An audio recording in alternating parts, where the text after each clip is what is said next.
Are you a business owner looking for real advice and input? You're in the right place. From concept to launch to growth, funding, and beyond. Welcome to Startup Hustle with your hosts. One once sold a business for $150 million. The other, the author of $1 Million Bedroom. Here are your hosts of Startup Hustle, Matt DeCoursey and Matt Watson. 1, 2, 3, 4, 3, 2, 1. 'Cause no one can do it like we do it, like we do it. And we're back. Another episode of Startup Hustle. Matt DeCoursey here with Joel Goldberg, who'll be sitting in for Matt Watson today. Joel, what's up?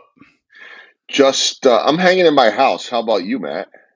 Well, I'm hanging in my house too. I'd much rather be sitting across from you right now, thinking about how much our faces are made for radio.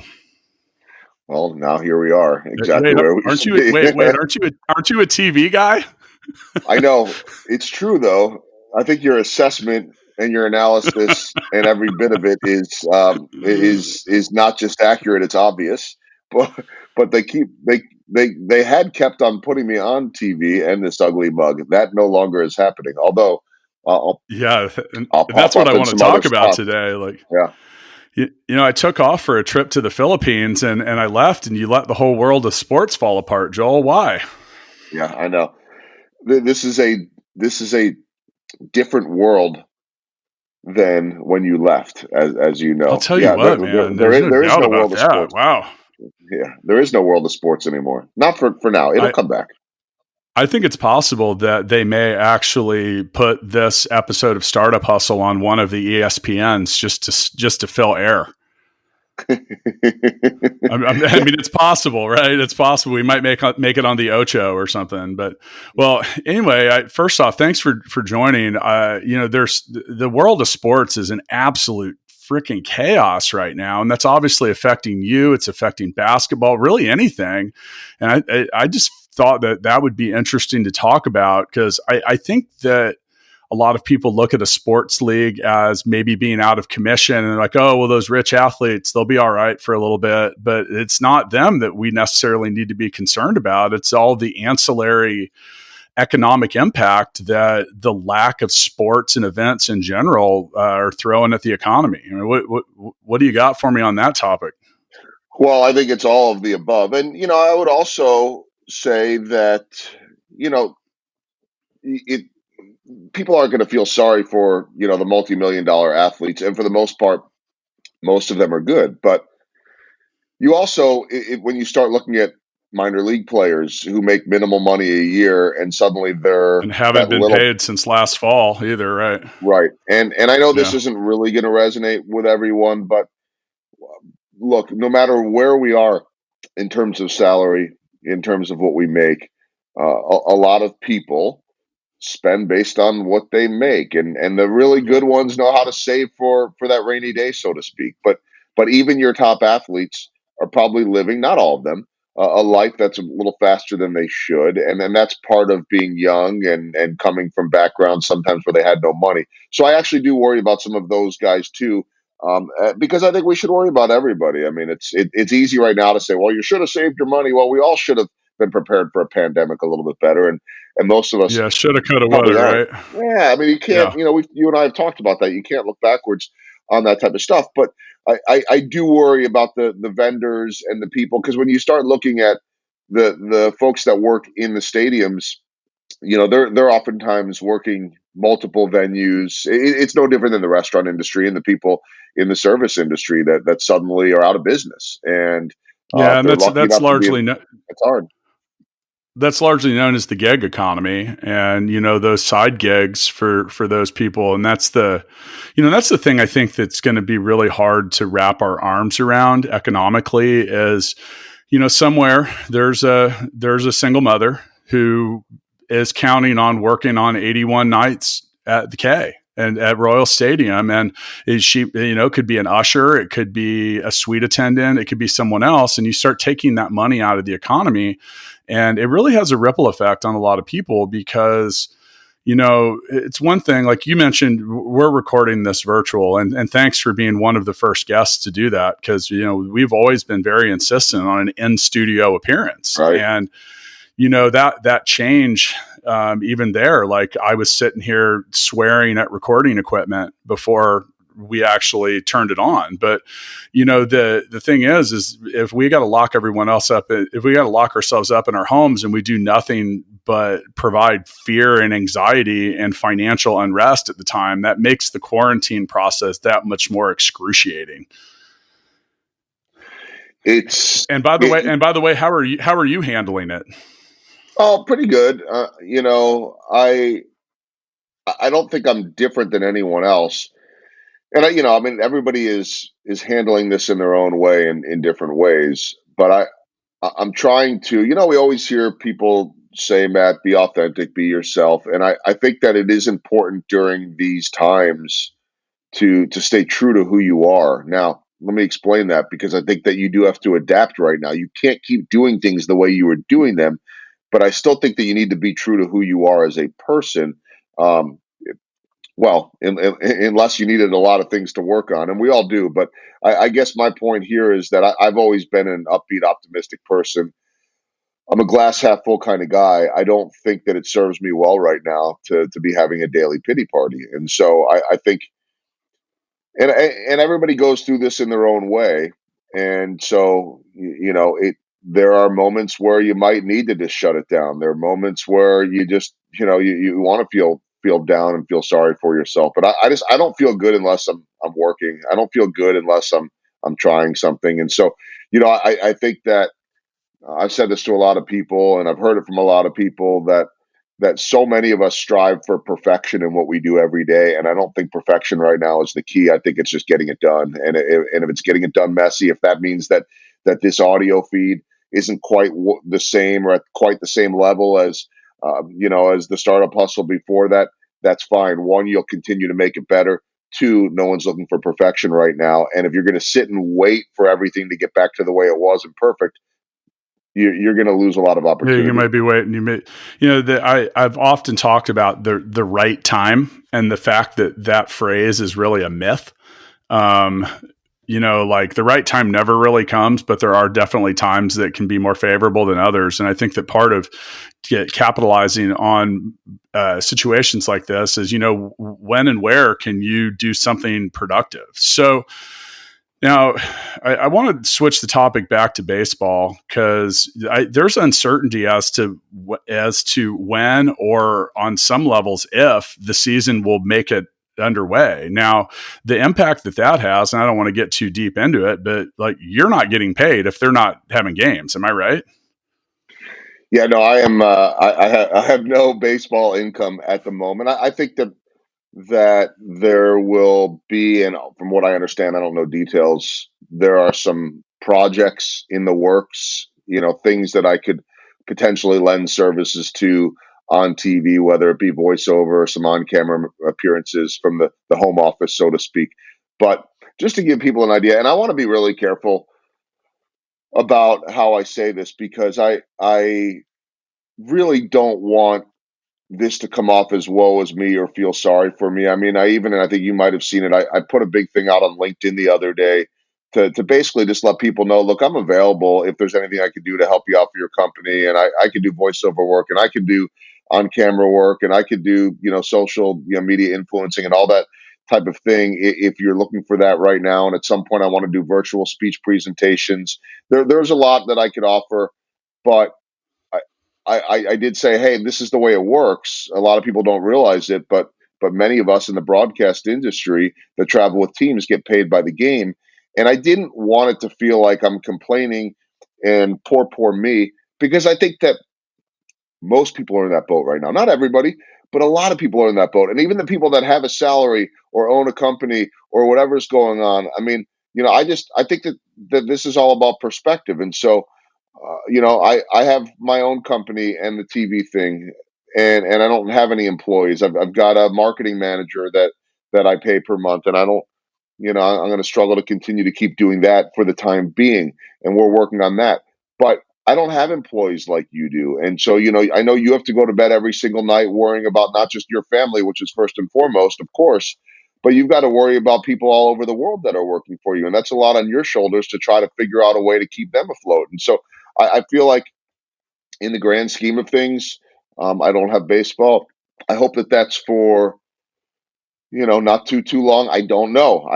Originally they said a couple of weeks. That obviously isn't going to happen. I didn't ever think it was. Could we be back in May? That's hard for me to imagine too. Maybe we're back in June. In my mind, I keep thinking we'll be back in July. Now, I think they're going to make up a lot of games. I think you'll see some double headers. I think you'll see the schedule and the way things go forward are different. And the more they make up, the more I make that back. To me, right now, Matt, for all of us, and by the way, the coronavirus affects everyone in some way. This is not just the rich, the poor, the whatever it is. It's everybody in every type, almost every type of profession. There are a few good professions to be in right now, but you got to just tread But they're water still keep. affected. They're still They're still, affected, yeah. even if You're right. it's You're like, right. You're right. even if it's it's very circular. And that was my point earlier with the underlying economic effects. Like, and I didn't mean to put you on the spot about your income, but but players are the same way. I think people don't realize that, like in NFL, like every week you play, you get a game check, and that I remember when the NBA went on strike several years ago. And one of the things was there was a belief that the owners may have been pushing it a little further at one point because they knew that those guys weren't getting that weekly check. And once they weren't getting it, they would really be like, oh shit, this is real.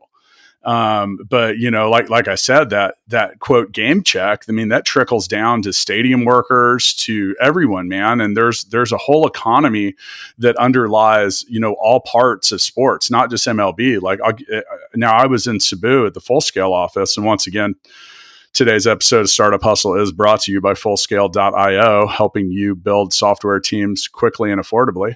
Hey, I only took 11 minutes to get that out, Joel. You can say it again, if that helps. I'll save it for later. Because I'll probably forget. If I do it twice in a row, then it'd be mentioning Fullscale.io too much. But that underlying, that whole gig economy, and that's, we even at Full Scale, which we have what we believe is a fairly recession-proof product, because tech companies can't just eliminate their development teams because they won't be able to support a product. But that said, we definitely have had some clients that largely related to travel and events that are really waving red flags. They're like, we don't even know what to do right now because we're literally talking about turning off the faucet. Now, I shared in yesterday's episode that the average business has 27 days of cash. That's it. And we're halfway through that. And then some, like restaurants, typically have about half that. These are cash intense businesses. They rely largely on cash flow. What do you think? Do you think that there will be some effect on on ownership, or is the complete reduction of expenses on the game level, despite the lack of revenue, going to balance that out? I don't know. That's probably above my pay grade. I still have just this sense that this in some way or another affects everyone. I mean, when you start talking, and maybe it's different in each market and in terms of their revenue and their advertising, and look at the Royals. And again, I don't want to speak for them because I don't really know, but they've got a new ownership led by John Sherman. Right. Yeah. Who just sank $1 billion into buying the team too. It might be easy to be cash poor after $1 billion purchase. I wouldn't know. No, I'd like to know. None of us would. I'd we'd like all to like know. to know. But I'll keep getting back. And by the way, I'll make you the first person I call to, or maybe even FaceTime you in why I signed the $1 billion purchase, just so we can do that together. If you want to make me the fifth, that's fine too. Just include me in on. Just give me like a little small cut, like half. I'll just bring you in. Yeah, consulting. Well, you said you were you were being creative with different options. So all right. So obviously MLB, and trying to squeeze games in and stuff like that. That's an interesting approach, and I mean, I feel an 81 game season coming. Just to be honest, it seems like it makes a lot of sense.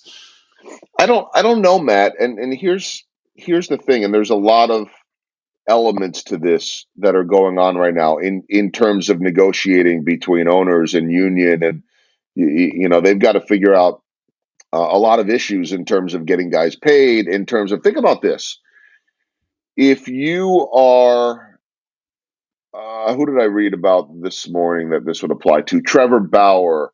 There are a number of younger superstars that are set to be free agents based on service time at the end of this year.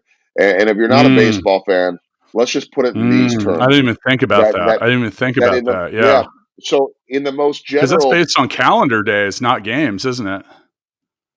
yes, yes, during the season, and so Yeah, because that's a you reason. Sometimes they hold a guy back for like the first couple weeks of the season, yeah.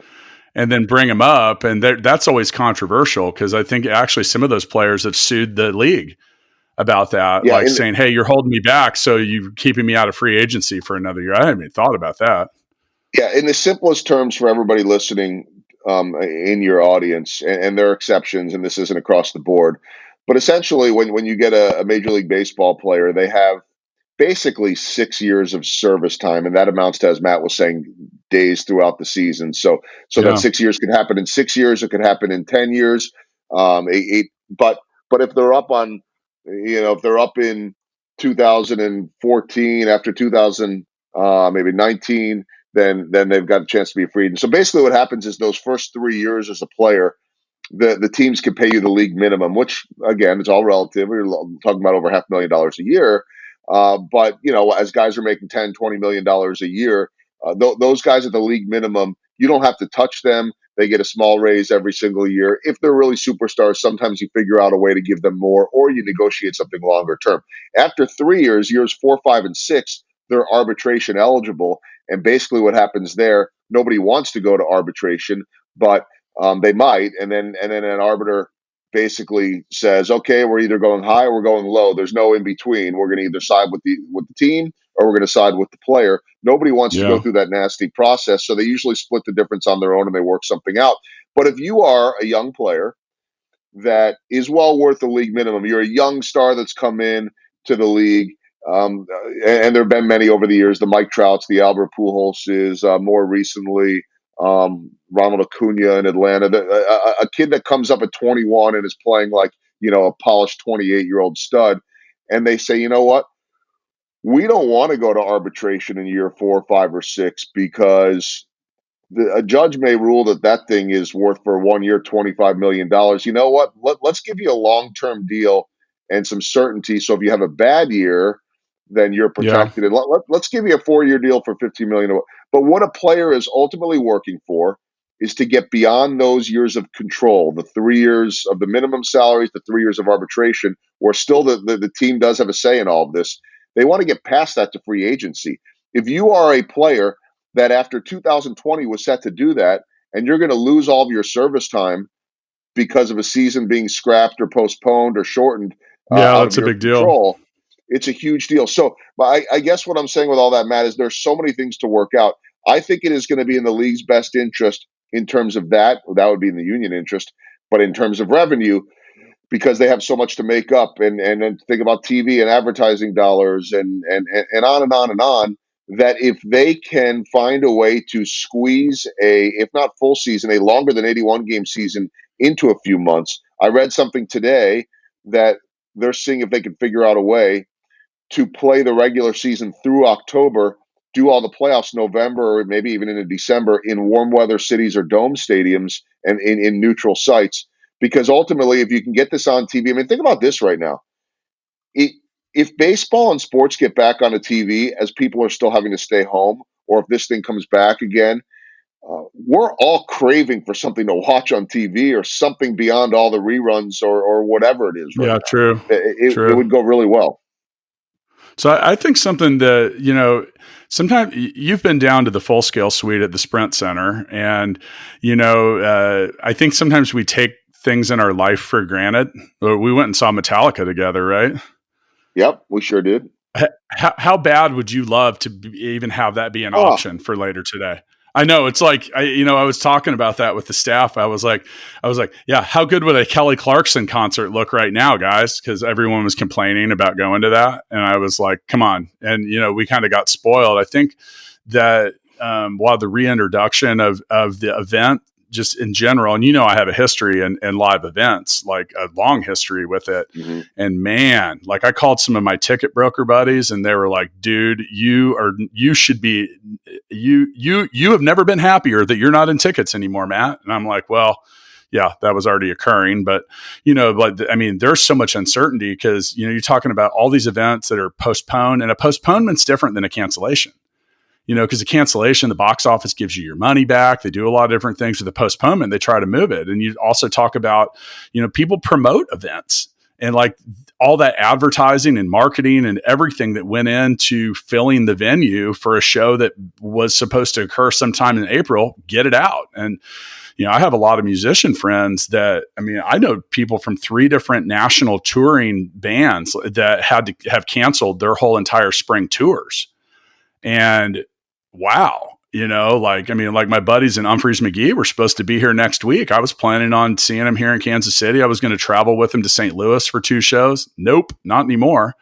And now once again, the economic impact of that, there's no hotel stays, there's no dining, there's no people working at those venues either. And it's pretty nuts. So, okay. That's an interesting take on what MLB might do. Sometimes I remember it was probably 7 or 8 years ago when they had the tie and they had that play-in game. It was Minnesota versus someone else. I think that's where where ML, it was kind of a weird situation. They had that kind of like emergency playoff game, and it was huge. It was so exciting. And the following year, I think, is when they did the wild card of the play-in game. And sometimes these changes in format or like moving things around a little bit, that November and December period of sports is kind of lame. So meaning like NBA is just getting started. The NBA is pretty well known for no one actually gives a shit until Christmas or after. There is football. You do have football, but that's 1 day a week. And, I think that's going to be interesting. Obviously, the NFL announced that they're planning on doing their draft on the same day. It'll be interesting. I guess they're going to do it virtually. I don't know why they couldn't. I never understood the draw of wanting to go watch the NFL draft live, by the way. I haven't either, but people love it. Yeah. Hey, it is what it is, I guess. I'll say that the NFL and their television partners, I think, to me, led by ESPN, because they have the availability to do the programming, they have made the NFL a 12-month-a-year sport. I could care less about watching live video of a dude running the 40 at the combine. Yeah. But people how does that get it. Well, much like this episode of Startup Hustle, hopefully being on ESPN 8, they have air to fill. The Ocho. Yeah. The Ocho is, I would kill for a dodgeball tournament right now or something. It was funny. I noticed. I was just saying, have you seen some of the stuff they're putting out there? There's like, arm wrestling and all kinds of stuff. I'm like, I do think there have been some pretty good. I'm not going to do it because I don't like copying people, but I've seen some announcers that I know, or even around the world, that have started just calling play-by-play of random things. So I saw the Detroit Tigers play-by-play guy was, I don't know if I can't remember now if it was like his kids or what. I think he was calling darts in the basement. And I saw a soccer announcer on Twitter or somewhere that went out into the streets, or it was a rugby announcer in I think England or something, and he was just doing play-by-play in the park as people are walking their dog or walking their kids. We had joked about you coming to do play-by-play at the office one day, and just having sitting there and talking. He's sitting at his desk. He's opening his email. It looks like he's made a sale, people. He has made a sale.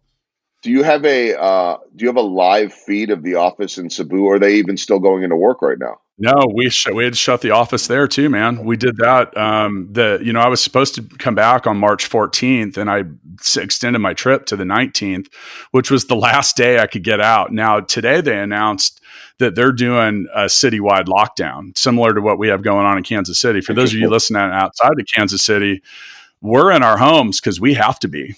It's not that some people don't want to be, but we have to be. And they just announced that they're going to. Only for essential. I'm sorry. I gotta stop. I gotta stop interrupting. We're getting used to this whole world of not being able to see each other, and it's harder, isn't it? It's really been interesting too. I'm going off on a tangent here. It's been interesting to watch all the networks. I mean, again, this gets back to the whole discussion about not being perfect and messy action. But you look at, Savannah Guthrie on the Today Show or Anderson Cooper on CNN or any of these people, and if they've been at all exposed or close to it, or just to be safe, they're broadcasting out of their homes. I have Yeah. in my neighborhood, we have a ton of media people that just ended up in this neighborhood, and your dad, and your Weird dad is fact. Yeah. Joel yeah. is my dad's neighbor, unbeknownst to either of them until Joel and I became friends. Right. And Yeah. I think a little bit closer to your dad. I mean, we're probably about 10 houses away, but 10, 12 houses away. A little closer to your dad is Ellen McNamara, who's the main anchor at the CBS affiliate here in town. And her husband was telling me the other day that they were basically building, or at least putting together, uh, a studio, so to speak, a home studio or a makeshift studio for her to go live out of the house. So, I mean, the beauty of technology nowadays is we could do this. And Yeah, it I'm does doing require adjustments though. Like I had, like oh, right big now, time. Jill's in the basement with the kids, and I've had to retrain them to know that 10:30 a.m. means it's a good time to go play in the basement. By the way, we've determined that is now known as family distancing. Family distancing, I like it. See, It's a real thing. Yeah. my family distancing is different, and some of your listeners will understand this. I mean, it's 11:10 here right now in Kansas City as we are speaking on this podcast, and I don't need to worry about my kids interrupting anything because they're 17 and 14. They're both still sleeping.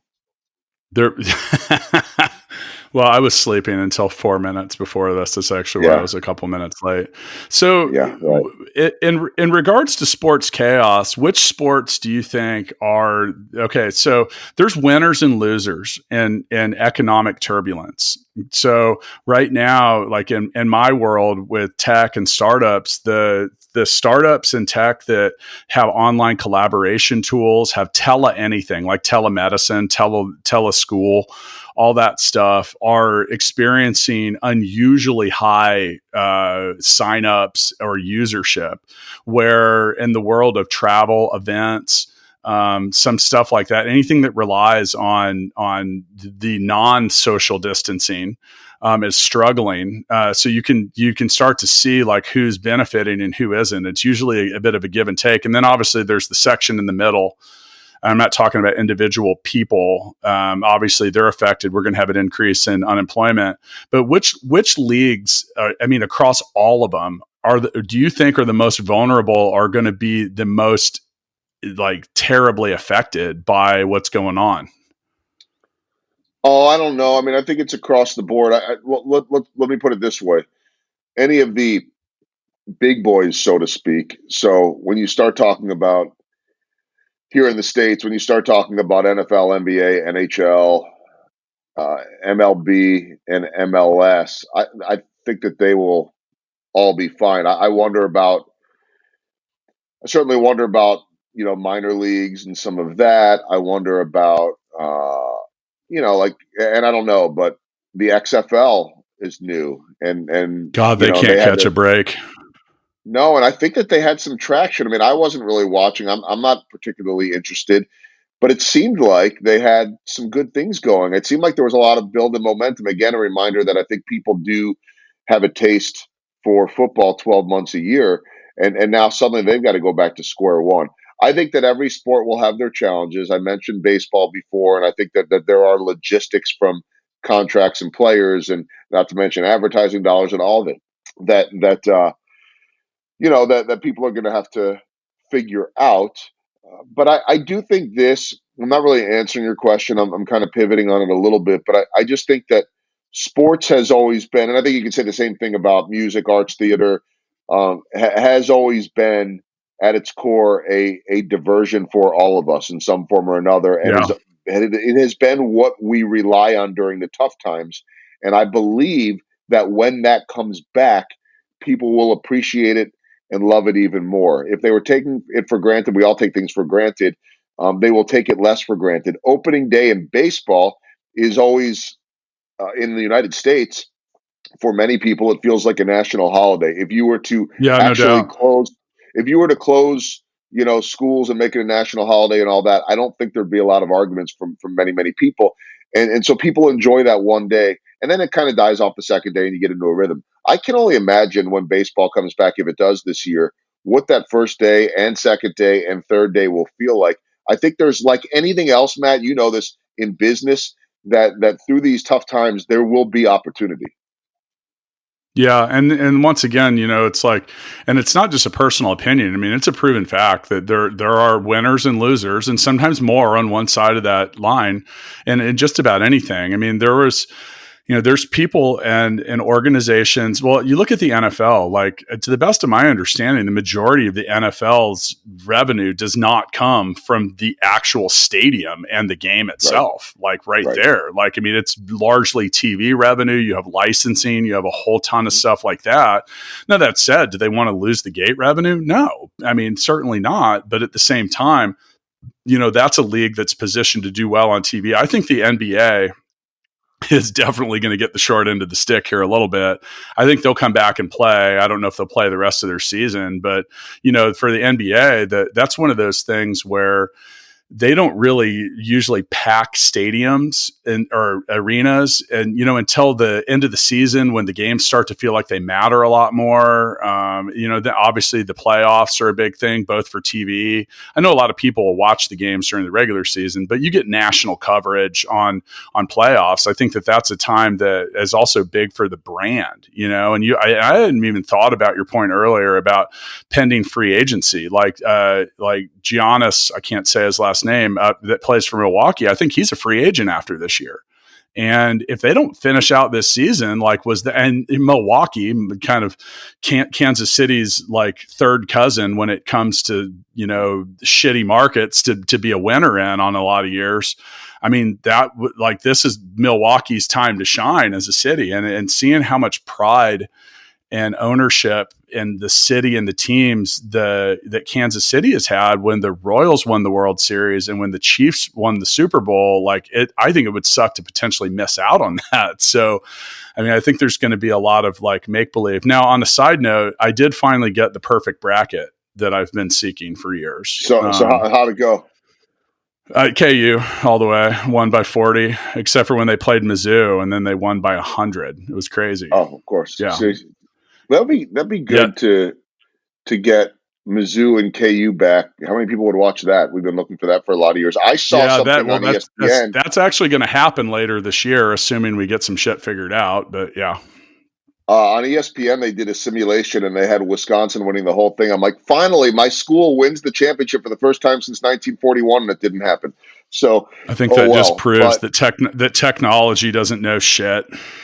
Well, I can't stand the prediction services, though. In terms of technology from that standpoint, I think it's a predictor in terms of trends. But people get like people say to me all the time, how many wins do you think the Royals will have this year? How many? I think you are trying to predict things, and I understand that the computers and the algorithms and all that can do a really good job if set up the right way. But how do you predict for instance?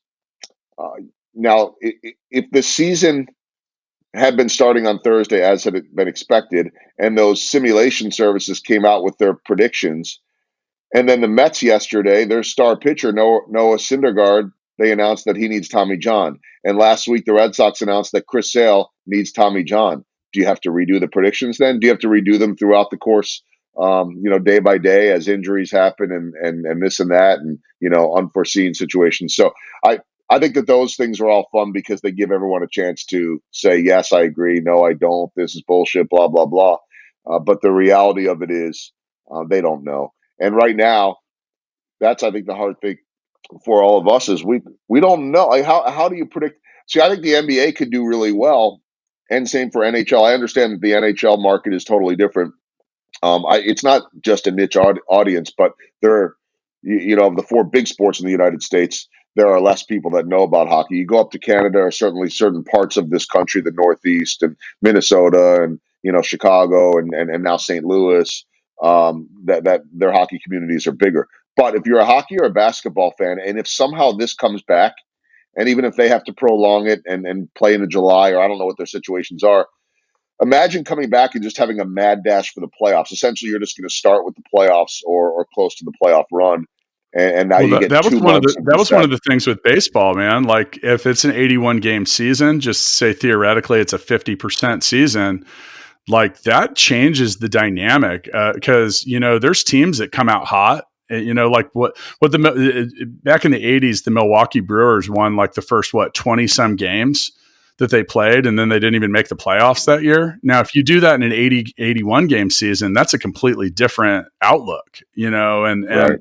I think that as well, the just the approach that you take, because baseball's a grind, man. 162 games, it's a lot of baseball. And there's and even the NBA, like they had a lot of, we talk about social distancing. They had the resting policy, like holding players out and wanting to keep them fresh. And well, if you're not fresh coming back from this, I don't know what you've been doing then. I think, so it's going to be interesting, man. What are your feelings? Do you think that the fans will return right away, or do you think that there's still going to be a little bit of fear? You do? Yeah. Now, if they return to the stadiums, and I don't even know. I think they'll return to viewership. I'm questioning how. I think some of that is tough to answer right now, because I think this next couple weeks in America and seeing, let's be realistic. We did kind of turn a blind eye to this, and I'm able to experience that firsthand because. I arrived in the Philippines on March 3rd, and I traveled through South Korea to get there. I'm actually on my second round of quarantining myself.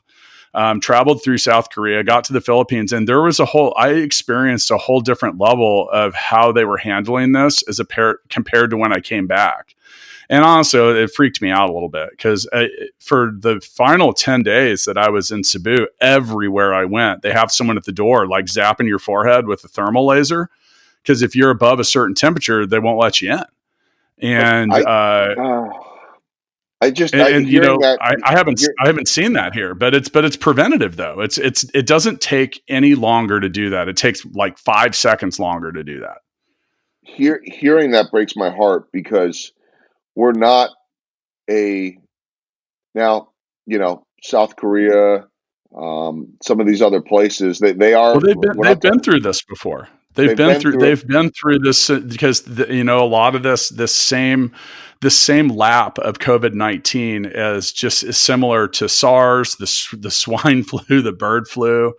And then honestly, man, like one of the things that was like totally real was like talking to our employees. And I was like, are you guys scared? They said, well, sure, we're nervous. And I was like, I could tell a lot of them had something else to say. And a couple of them were like, well, in America, you don't see a lot of stuff the way we might. Just meaning like, and this is not the impression I want to give of in Cebu, but it wouldn't surprise me if I was driving down a street and saw a 4-year-old covered in mud standing next to a pile of burning trash. Like now here, that would make the evening news. So there's a level of exposure to some of the unpleasantries the world provides that I think we might not have been ready to handle. But I think you're going to see all of that. If at least in the early stages, like if MLB and these other things open the gates back up in June, or even earlier than that, I think you're going to see a level of precaution. Like, you remember there didn't used to be metal detectors outside the gate of MLB, and now that's a big thing. And like it doesn't take any longer to it's funny. Do you know what I'm talking about? The little laser zappers that you've ever had a heating and air guy come by, they use them to shoot the vents to see if they're hot or cold, to see if the air's blowing where they can't reach. And it takes a second. It's just like, boop, boop, and they let you in. And then other places too, so they basically have, a couple people at the front door, and they have these huge like spray bottles of like alcohol. They want you to spray them on both your hands. And, like it's just a different level of approach. And I'm curious to see how America will adapt to that. I remember shortly after 9/11, and I used to travel a lot for work then, being in an airport and watching a lady, just like probably like a 70-year-old lady, go through security, and she was just not used to that. And she made kind of a fuss, and they basically picked her up and rushed her out of there. I mean, it was someone's grandma, man. She wasn't going to take anything down, but just that level of adoption for things being different. Like my dad was the same way. He's like, I don't want to take off my shoes, so, I mean, are you expecting levels of prevention like that? Here's what I think. Go back to pre 9/11 and remember how much the world changed from that. And we may not like taking the shoes off and going through the, metal detectors and everything. But for the most part, minus some of the hassles with that and some of the, the confusion at times and some airports better than others, blah, blah, blah. That's just a way of life. You would never sit there and say, why do I have to take my shoes off? So annoying or not, that became a way of life. So I think that things will change in some ways. And I think we have to. I mean, I was saying before that it breaks my heart to see all of that available in another country and that we're still trying to figure it out. With that said, and the other thing that breaks my heart is that this has become such a politicized thing. And yeah, man. Yeah. I mean, all in it together, man. Like I saw something that says that I saw a poll come out, I think today, that said something like, Democrats are more likely to believe the media and their governors and the CDC, and Republicans are more likely to believe the president and the CDC and not the media at all. And it's like, man, can't we all get on the same page here and at least believe in some science?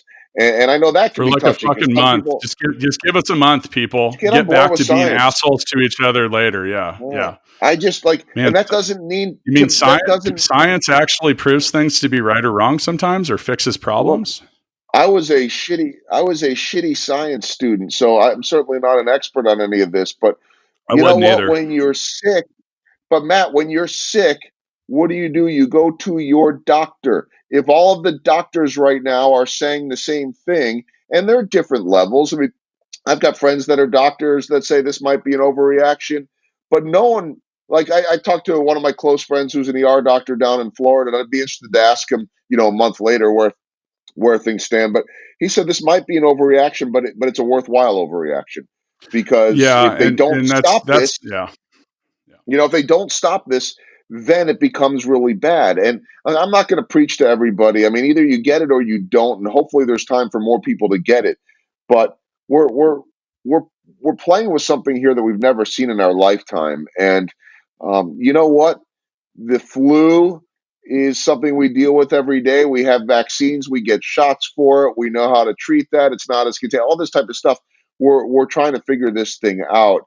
And so I look, there's a lot of sacrifice going on here. I'd like to be working right now, and I'd like to be making money just like everybody else. But I do believe in science. I think that's just the simplest way to, if the scientists, the experts, and the doctors say what they're saying, I believe that. Yeah, I think the challenging part, when I was I decided to, you mentioned the world was different when I came back from my trip.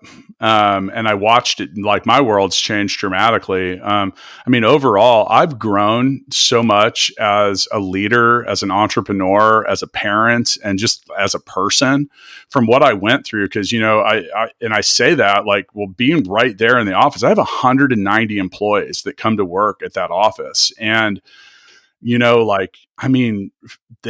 they were so fucking amazing. Like I cried because they were so amazing. Like I was so proud of them because, as the 12th through the 15th was particularly sticky for the world. Like I literally went to bed one night and consider I was 13 hours ahead. So I went to bed and the NCAA was still a tournament was still a thing. And the NBA was too. And I woke up the next day and both were canceled. And then you see this wave of stuff coming and, we're trying to make decisions in real time. I think in baseball, they often say you look for the fastball and you adjust to the curve. That's right.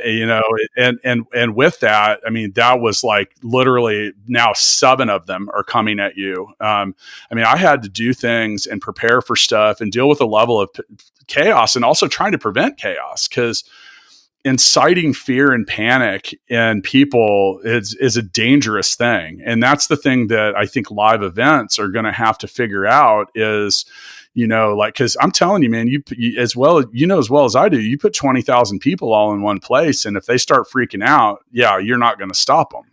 And, that's the whole thing is like, someone sitting on the third baseline and coughs and sneezes on a whole section. And next thing you know, you got a whole bunch of chaos. So I think either that or we're going to just become numb to all of this. And when I was in Cebu, I did record a 6-part series that I called the Corona Diaries.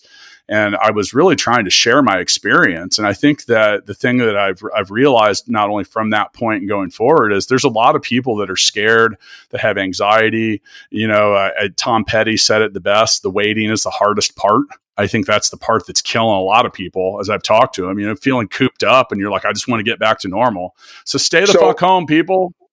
Yeah, it'll make it go faster. And I think they're just, look, everybody has different challenges with this. And I don't even mean just financially, but like you mentioned that your kids are in the basement right now. It's easier having teenagers because right now we're not back to online school yet. They extended spring break. At this point, I don't give a shit. Let them sleep. I've heard them kind of walking around the house at 1 or 2 in the morning. You know what? Just I want them to do right now what doesn't stress them out. And I never thought that after a year plus of telling my son, enough Fortnite already, and then he had given it up, and now he and all of his friends are staying connected, doing that every single day, and things like that. And so, but we all have different challenges. I mean, I got teenagers that at some point are going to say, I want to go hang out with my friends. I want to go get in the car and go do this. And so, we're all dealing with different challenges. But I think about just adjustment and pivoting, and I mentioned opportunities before too. And as you're going stir crazy, little things like we have started almost a daily happy hours in our neighborhood in someone's driveway where we're all sitting 6-10 feet apart, but just a chance to, and a lot of people have lost jobs or lost income, so just a chance to kind of get together and feel like we're in it together. And I'm doing a lot of Zoom chats and even happy hours and networking groups and coffees online. And I do think that there will be elements of that going forward. This morning, I went over to Best Buy, essential purchase needed for my business, but I needed a little portable LED light for a couple of the on-camera webcam shows that I'm doing. And so I'd ordered it on Best Buy because I didn't want to wait forever for Amazon right now, and because I don't think it's an honest. It is Was central Best my Buy business. open? Well, what Best Buy is doing right now, and I think you're going to see this very similar to restaurants. You order at Best Buy, they prep your order, and they tell you when it's ready. There are parking spots that you pull into. You click on your email confirmation, and all you do is plug in the make and model of your car. And within 2 minutes, they've got somebody in gloves walking out, and they roll down your window, and they hand it to you. Nice, pretty cool. Nice. I mean, it was done in 2 minutes. And I know you know him too. Blake Miller had made a Facebook post last night. He's like, "Is it just me, or does it smell really fresh and clean outside right now?" And I commented, I was like, "Give me 1 minute gathering data." And I came back and I went outside and I was like, "You know what? He's right." And I don't know if it's just like talk about noticing weird little things. You talk about winners and losers. This is going to change the entire face of retail. And retail was already in the shitter. So it's going to be very, very interesting how retail goes. And, you mentioned like a lot of people are getting laid off. Amazon has 100 to 150,000 new job openings, and Walmart's predicted to have about 100,000 now, and that's to kind of change and pivot the way that they do things. Some of the things that were interesting as well is like China's opening back up. I was told from a sports standpoint that they have recalled their basketball league players and different stuff. So, well, we'll see. They also went on a pretty hardcore lockdown, way different than what we're at. I mean, the people in Wuhan, they locked them in their homes. I mean, like don't come out. You were allowed to have one person from the household that could leave every other day at a maximum. And it was effective. So maybe a little late, but effective. So it's a different world. And I think that, so I think that when we come back out of it, I was talking about this with my neighbor last night, and was it my dad? He's but 2 doors down, and he is, he's in the recruiting business, and Oh all of yeah, their yeah. businesses face to face and handshakes. And he said, look, the handshakes are never going to go away. You really think people are going to stop shaking hands? I said, no. But I think first off, you talked before about a little bit of hesitancy of people getting back to the stadiums, and I never answered that. I think there will be hesitancy. I think that, and I don't know that we'll see games first on TV without crowds. I don't know what it's going to look like, but people will come back, but people will have trepidation. And I know for myself now, I've always been a handshaker, and at the minimum, I will now sit there and think after I shake a hand, as I was doing before I stopped shaking hands. I was always thinking about, okay, don't touch your face after, shaking someone's hand. Don't touch your face after touching a door. You need some Purell or be able to wash your hands. And so, it's a little bit, Just bow like the Japanese and Chinese. It's yeah. there might be some methodology behind that. But face to Well, face will always be important.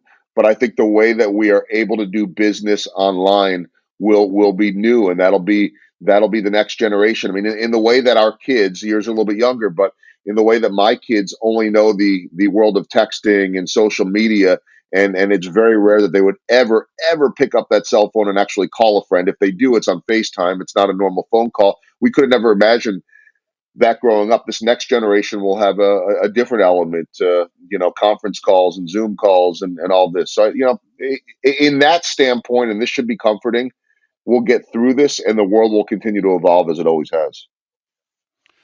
well, Joel, thank you for joining me today. I appreciate it. I know that it was tough to get a spot in your schedule right now. So Yeah, very, very tough. I'm so busy. No, actually, I'm busy all day long because I'm just trying to fill it up with stuff, and so that I'm not sitting around. But we can do tomorrow, the next day, and the next day too. You let me know. well, I want to keep up with this because I think that that sports and events are so much they represent so many things that we identify with both locally and nationally, and then personally. And I'm super passionate about live music, and like it kills me, man. Like I was just thinking the other night, I was like, how cool would it be to see a fun band in a club right now? Just like Hmm. little goofy stuff. We've been playing a game with the Full Scale employees. When I call, like I'll call Daryl and I know he's at home. I'll be like, where are you at? And you got to tell me somewhere that's not like I'm at my fucking home again. So yesterday I was in St. Thomas and there was large iguanas on the beach around me and it felt weird.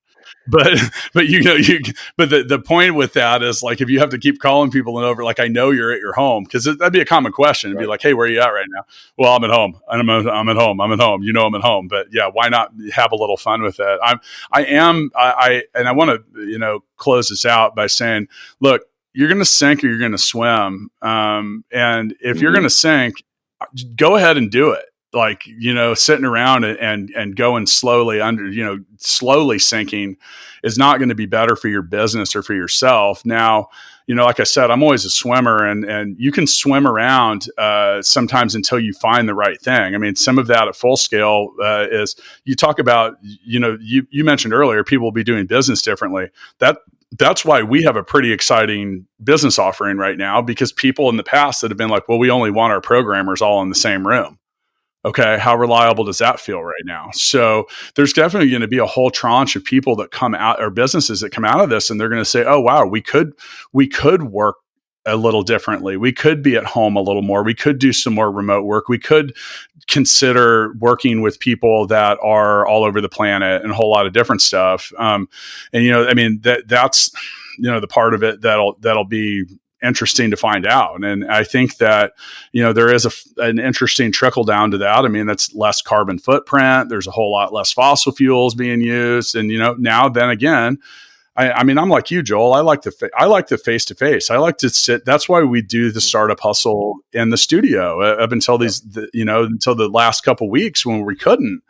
And, because it's a fun dynamic. And you mentioned like earlier, like trying to figure out how to do this without looking at the other person. I mean, I've recorded a couple hundred episodes of these with Watson, and even you. This is probably the fourth or fifth time or maybe more, where we've done each other's podcasts, and you can look at someone and just kind of know, like, hey, I got something to say, or maybe I don't, or maybe you disagree. And then, just kind of figuring things out a little differently. But I definitely agree with your point that it's better to have it done messy than not at all.